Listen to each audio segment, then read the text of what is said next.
Gloria al Señor. Aquí el Señor nos regala una palabra hermosa para este día.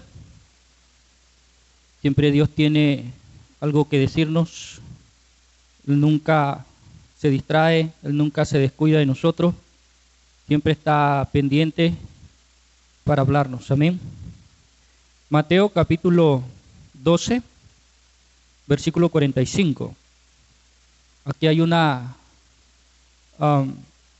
revelación, una instrucción, una enseñanza de parte de nuestro Señor y Salvador Jesucristo. Mateo 12, 45. Vamos a leerlo. Gloria al Señor. Vamos a leerlo desde el versículo 43. 43, 44 y 45. Amén.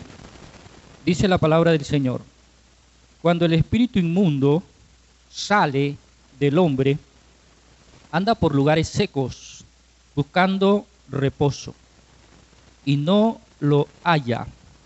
Entonces dice: volveré a mi casa de donde salí. Y cuando llega, la halla desocupada, barrida y adornada. Entonces va, toma consigo otros 7 espíritus peores que él, y entrados moran allí. Y el postrer estado de aquel hombre viene a ser peor que el primero. Así también acontecerá a esta mala generación. Le hemos titulado este tema Espíritus de maldad. Amén. Espíritus de maldad. Jesús estaba aquí ya en la fama de su ministerio, haciendo pues las señales y todas esas cosas que como Mesías él debería mostrar, porque la misma palabra y los profetas decían que, y el mismo Dios pues muchas veces nos habla a través de señales o nos confirma a través de señales lo que viene de él y lo que no viene de él. Y Jesús estaba haciendo su trabajo, estaba haciendo lo que a él le tocaba como enviado, como Mesías, como Dios hecho hombre. Y sucede de que el grupo de los que estaban en contra, los fariseos y otras personas, estaban murmurando, estaban hablando en contra de todo lo que él estaba haciendo y diciendo. Y también dijeron que Jesús echaba a los demonios por medio del mismo diablo. Entonces Jesús les explica que no es así, que él realmente era usado por Dios, como los profetas que anteriormente o antes de él también fueron usados haciendo lo mismo y todas esas cosas. Y bueno, Jesús haciendo todo lo posible para ayudarlos a que entendieran esto.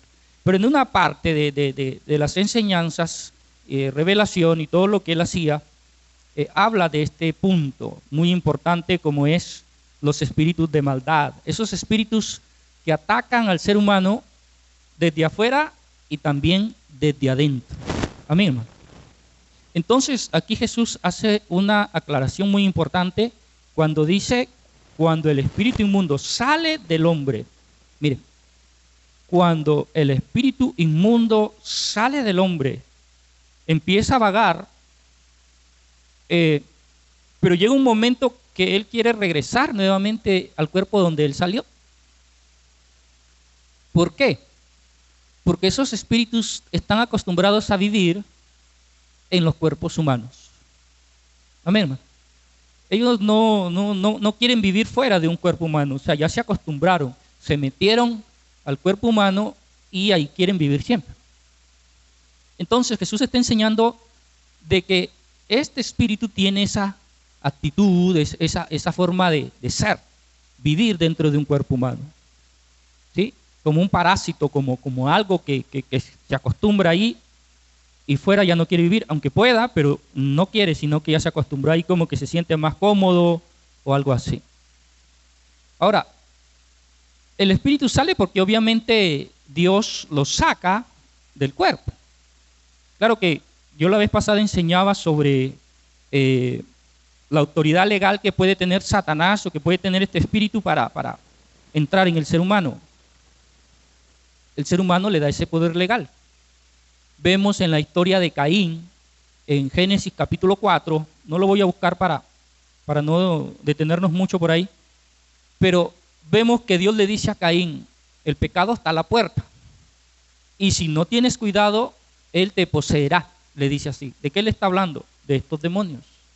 Está hablando del poder satánico. El pecado está a las puertas, el mal, ¿cierto? Entonces, como que Adán le estaba por abrir la puerta y Dios viene y le advierte y le dice, ten cuidado. ¿Y qué estaba haciendo Caín? ¿Qué estaba haciendo Caín? Estaba empezando a sentir envidia de su hermano Abel. Estaba empezando a sentir muchas cosas en contra de su hermano Abel. Envidia, celos, odio y todas esas cosas, ¿cierto? Él era el primogénito, Caín fue el primero, por lo tanto Caín tenía el derecho de recibir todos los privilegios después de su padre, la corona, ¿cierto? Como un rey cuando tiene su primer hijo, y ese primer hijo es el que tomará la corona después de este rey. Entonces ese primer lugar le pertenecía por derecho, por ley, a Caín. Pero Caín estaba menospreciando esa bendición porque su actitud no era la correcta. Entonces, ¿qué hace Dios? Dios se la da a Abel.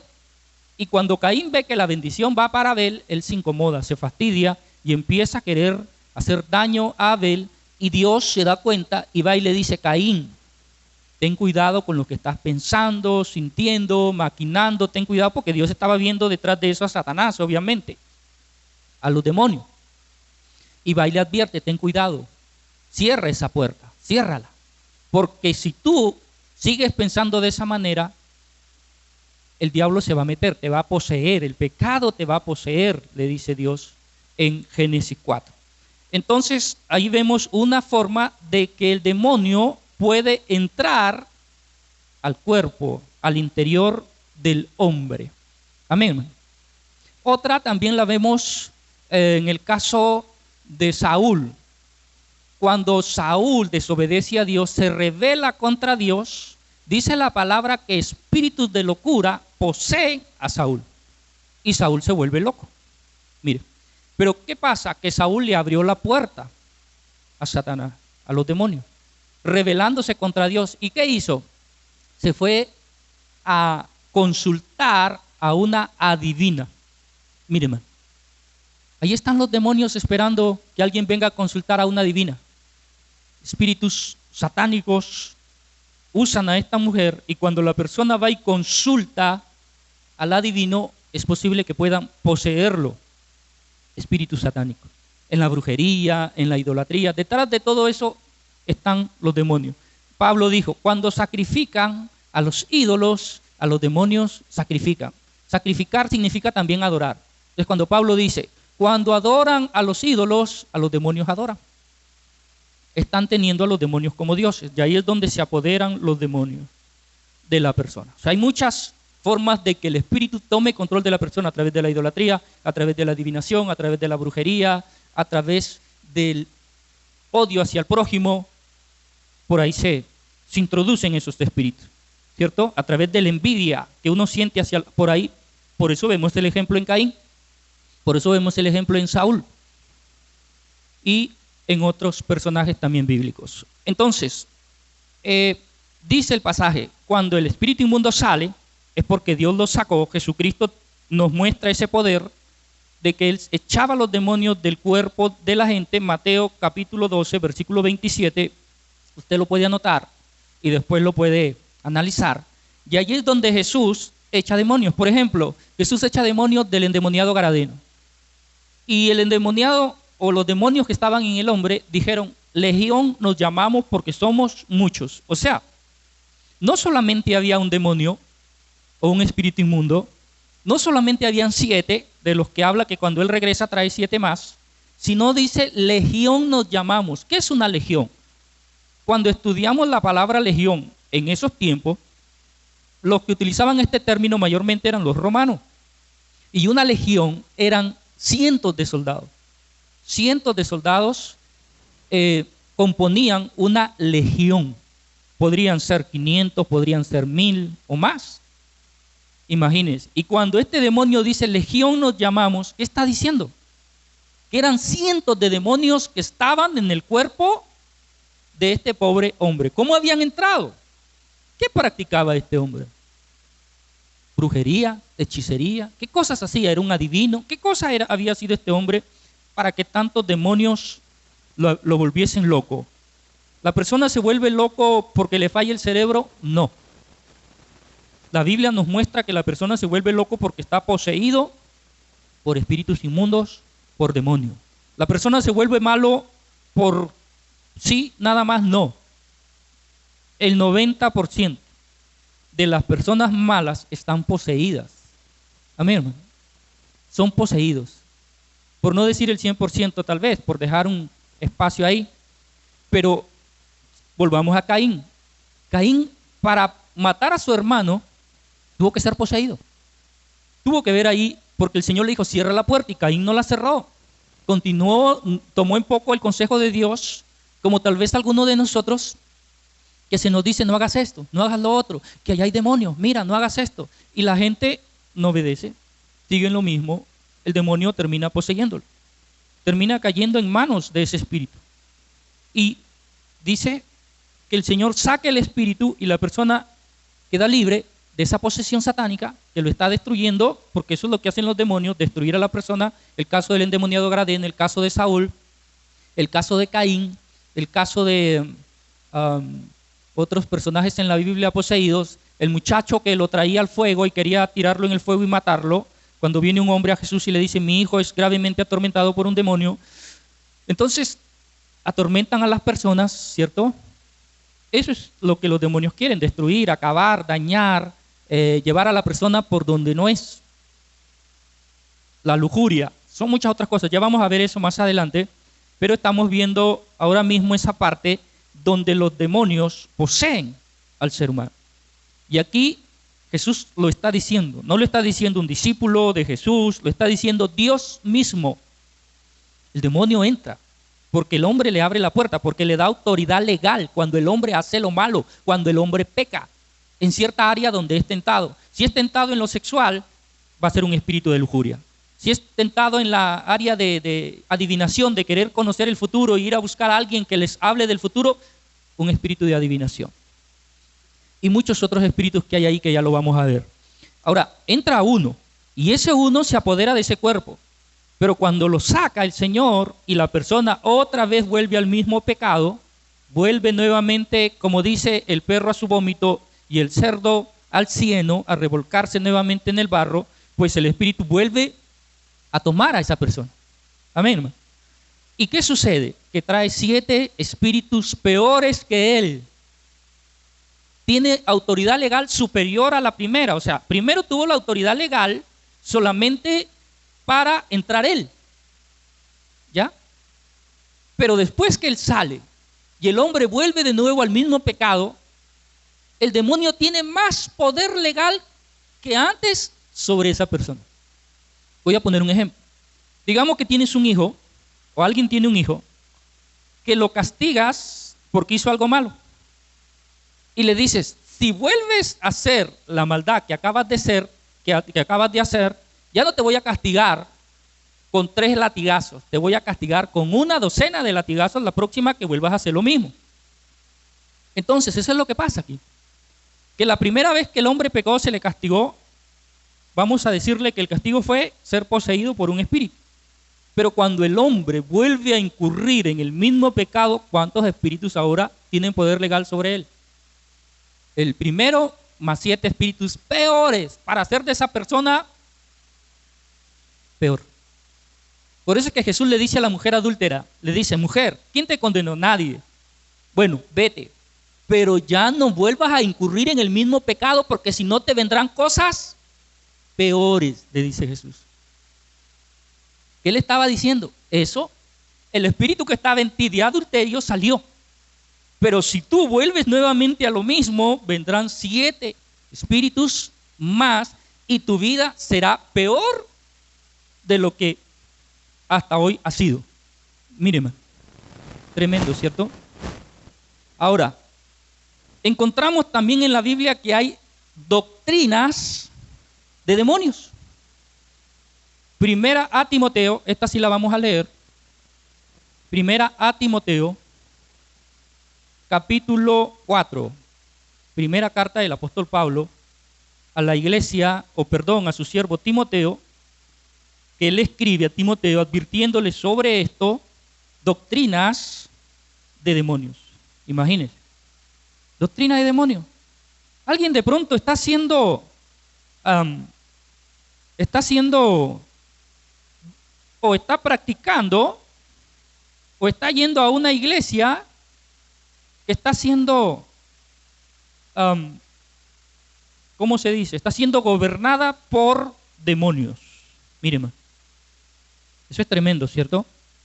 Y dice la palabra en 1 Timoteo capítulo 4, versículo 1. Pero dice el Espíritu, o sea, el Espíritu Santo, está con E mayúscula, ese es el Espíritu Santo. Pero el Espíritu dice claramente que en los postreros tiempos, o sea, postrero significa último, en los postreros tiempos algunos apostatarán. Ser apóstata significa ir en contra de la fe, de la verdad. Apostatarán de la fe, escuchando a espíritus engañadores y a doctrinas, ¿qué dice? De demonios, ¿cierto? Mira lo que está diciendo aquí Pablo, que le había revelado el Espíritu Santo. Pero el Espíritu dice claramente, en los postreros tiempos, algunos, no todos, gracias a Dios, algunos apostatarán de la fe. ¿Qué significa apostatar de la fe? ¿A qué se refiere Pablo cuando dice apostatar de la fe? Ir en contra de la verdad, ir en contra de lo que está escrito, ir en contra de lo que es la salvación, el evangelio, ¿cierto? Ir en contra de la doctrina de Dios. La Biblia simplemente habla, resumir todo lo que la Biblia habla, es de la salvación, un regalo por medio de Jesucristo. Eso es todo, un regalo por medio de Jesucristo. Vamos a decir que a mí me entregan el regalo para que yo te lo entregue a ti. ¿Qué tengo que hacer yo? Bueno, buscarte y entregarte el regalo. Ya, ese es mi trabajo. Como pastor, como mensajero, como evangelista, como predicador, como siervo de Dios. Dios me está enviando a entregarte un regalo, que es la salvación. ¿Qué tengo que hacer yo? Entregarte el regalo y ya. Y si de pronto la pregunta de la persona es, oiga, ¿y por qué yo necesito ser salvo? Pues porque la Biblia dice claramente en Génesis que nuestro padre Adán nos entregó al pecado y a la muerte. Por lo tanto, nosotros vivimos en pecado y finalmente el pago es la muerte. Pero Dios nos libra de esa muerte. Y lo dice claramente Romanos 6:23, porque la paga del pecado es la muerte, mas la dádiva de Dios es vida eterna en Cristo Jesús. Ahí se resume todo en ese pasaje, porque la paga del pecado es la muerte y la dádiva. ¿Qué es una dádiva? Un regalo. Es un regalo, una dádiva, darlo como un regalo, como pues alguien que necesita un vaso de agua, alguien que necesita no sé, que tiene hambre, necesita un pan y tú se lo regalas el pan para que pueda saciar su hambre, el vaso de agua para que pueda saciar su sed, o está que se cayó al piso, se tropezó y no se puede levantar y tú vas y lo levantas y lo pones sobre una silla y si el golpe fue fuerte lo llevas al hospital y lo dejas en manos de los médicos. Eso es una dádiva. Tú estás haciendo algo gratuitamente, no le vas a cobrar porque le diste el vaso de agua o el pedazo de pan y esa persona de pronto ni te puede en ese momento pagar porque no tiene un peso en el bolsillo y tú sabes que es así y entonces coges y le das el pan porque tú lo tienes y se lo quieres dar. Eso es una dádiva. Amén, hermano.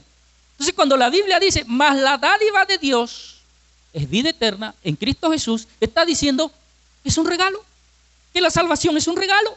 Pero muchas religiones, o la mayoría, o el 99% de las religiones, no enseñan que la salvación es un regalo. Enseñan que hay que pagar, que hay que hacer algo, que hay que hacer méritos, que hay que hacer una infinidad de cosas para poderse ganar la salvación.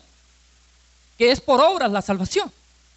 No, la salvación no es por obras, es un regalo.